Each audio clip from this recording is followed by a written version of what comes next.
réaliser un piquage en V ou T130. Pour réaliser le piquage, il faut une scie, une bande de papier, un marqueur et une lime. On commence par tracer les 4 génératrices sur le tube. Dans la description de la vidéo, je vous ai mis le lien pour tracer les génératrices sur un tube. Tracez l'axe du piquage.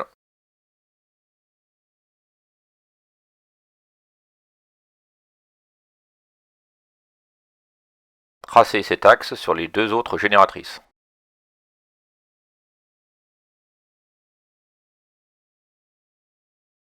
Maintenant, on va tracer un trait d'un demi-diamètre, c'est-à-dire 17 mm, de chaque côté de l'axe.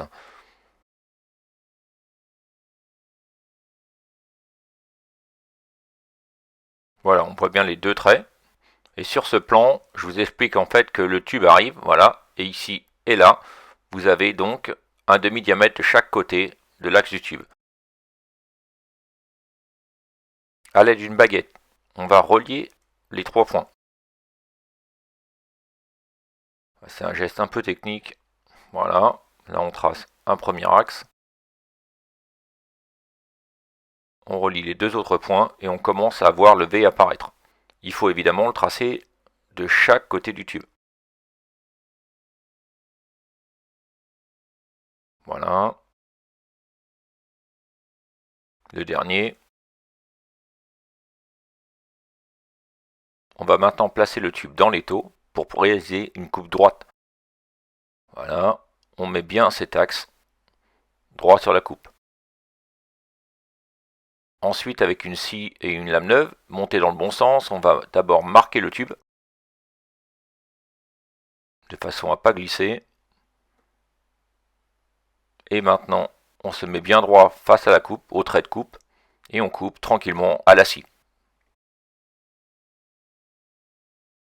Un petit conseil, moi je coupe par partie, c'est-à-dire d'abord la partie visible et ensuite l'autre côté. Toujours bien droit, c'est important pour le piquage ensuite. On place à nouveau le tube pour pouvoir faire une coupe bien droite. On marque à nouveau le tube.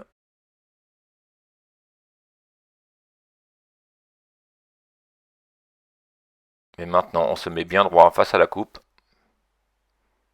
Et on coupe tranquillement un côté, puis un autre. Ça y est, la coupe est finie. On peut donc enlever cette partie et voir apparaître le fameux V.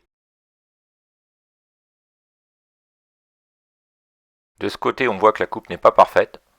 Donc on va ajuster avec une lime et retirer cette petite partie. Voilà, un petit peu de travail.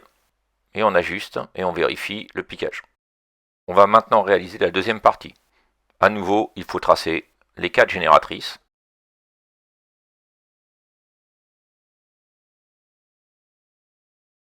Voilà.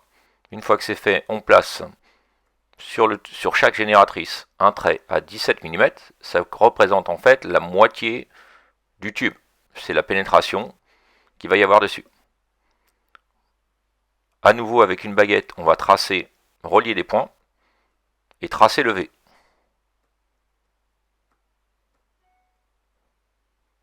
Évidemment, ce tracé doit être fait de chaque côté.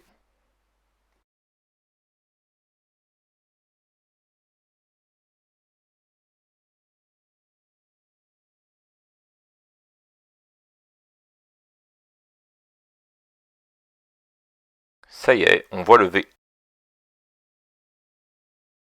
À nouveau, nous allons placer le tube dans l'étau pour réaliser une coupe à la scie, bien avec la lame bien verticale.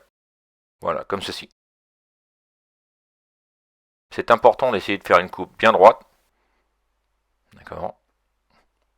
On découpe. On va jusqu'à la moitié du tube.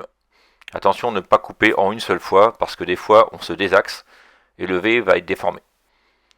Donc moi je réalise une coupe de chaque côté avec le tube bien plan. Voilà, on voit bien le V apparaître et j'ai coupé jusqu'à la moitié du tube à chaque fois.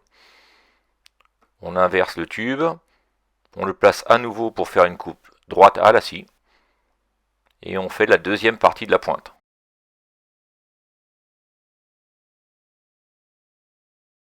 Un petit peu d'effort. Évidemment, moi, à l'atelier, on n'utilise que des scies. Pour ceux qui font encore de l'acier sur le chantier, on peut réaliser ces coupes avec une disqueuse.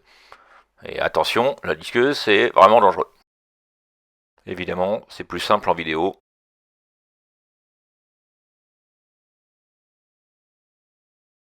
Alors, une fois la pointe réalisée, on peut évidemment l'ajuster au piquage qu'on a réalisé. Ici, c'est vraiment pas mal. Je peux me féliciter. Maintenant, vous avez vu comment faire un piquage en V. Vous allez pouvoir le réaliser vous-même. J'espère que cette vidéo vous a aidé. N'oubliez pas de vous abonner ou de liker. À bientôt.